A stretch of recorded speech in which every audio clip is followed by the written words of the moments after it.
afternoon.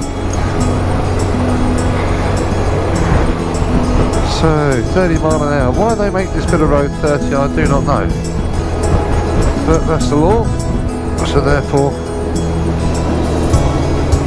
let's try and stick to it. I don't really want any more points on my licence. I've got them all off.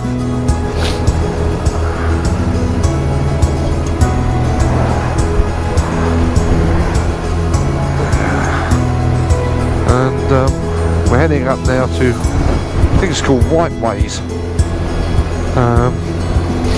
which is where quite a famous bikers meet in Sussex, just outside of Arundel.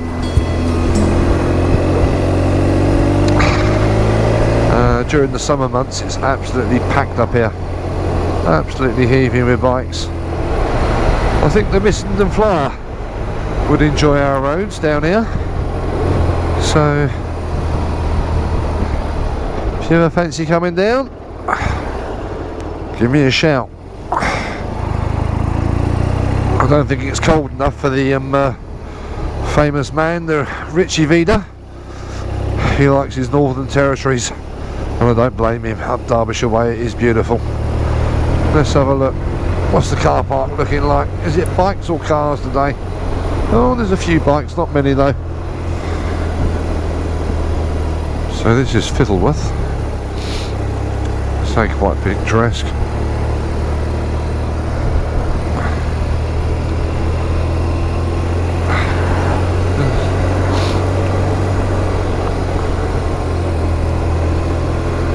What's the temperature doing? 6 degrees. So it's a little bit fresh, but with the heated seat and the heated gloves, I've only got them on stage 1, I'm warm enough, you know.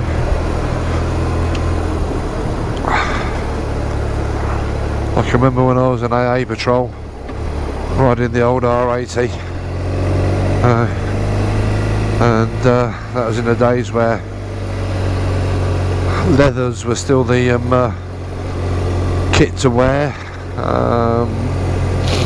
Afternoon, and the waterproofs weren't so good. On a day like today you'd be absolutely frozen. You'd be riding along for say half an hour, stop, put your gloves on the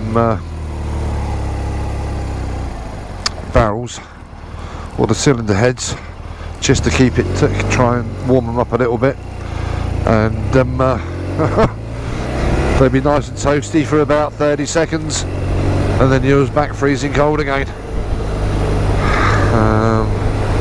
That was about 1991, 92 I think it was. A couple of years of that. Thoroughly enjoyed the summer months, mind you.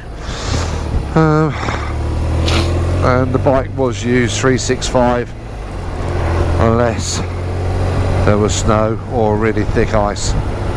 Other than that, that was your service vehicle. And believe it or not, you know, you could fit a fair few tools in there, and you could do quite a few repairs. Obviously, you know, you was limited due to the amount of kit you was taking and the, you know, the jump start capabilities. But it was great fun. Met a lot of decent people through it.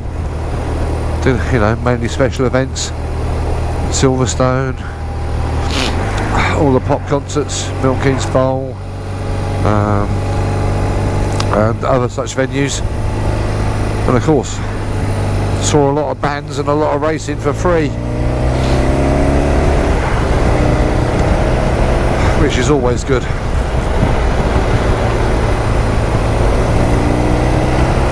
So again, nice little road here. If memory serves me right, there's a cracking little pub by the bridge, and serves fantastic food and a cracking venue in the summer because you're right next to the river. And Stopham, I think it's called, and it might be called the White Hart, but here it is, coming up to it shortly, around the next bend maybe.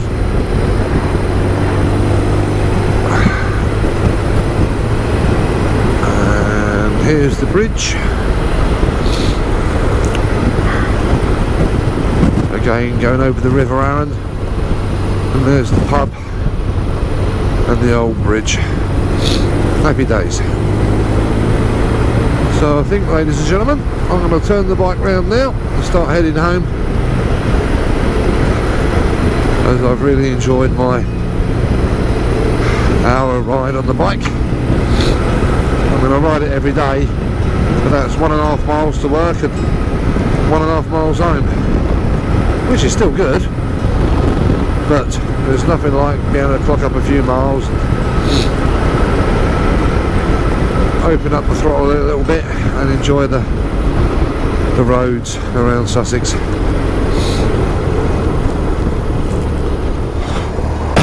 Now this ship here seems to be very, very close to shore, something we don't see very often. But out to sea out there, I think it's about 7 miles offshore, are about 100 wind turbines, and I've got a feeling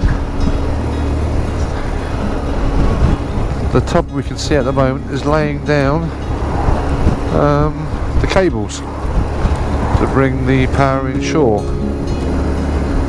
Oh, look out, somebody's in a poorly way, poor devils, hope they're alright. Yep.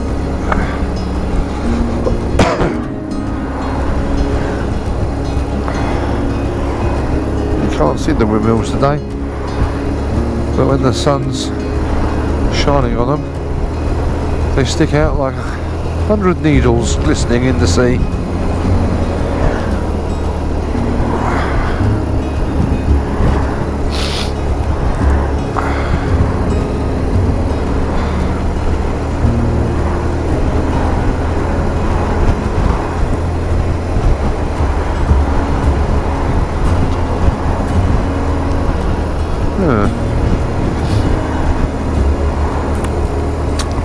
Last year there was a digger, like a JCB jobby, which could go in the sea, and it was digging trenches for the cables, but unfortunately it got stuck and it was in the water for a number of months, and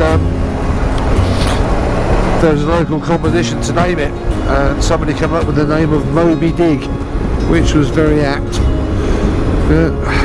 It was quite a sorry sight in the end. I mean, this thing must have cost a few £100,000. It was just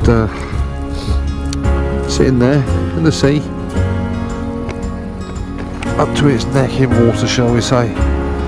Eventually, I believe a barge was brought over with a crane on from Holland to lift her out of the water, and then she was taken down to either Pompey or Southampton and put ashore. I'd imagine the insurance bill for that one, including recovery, was quite steep.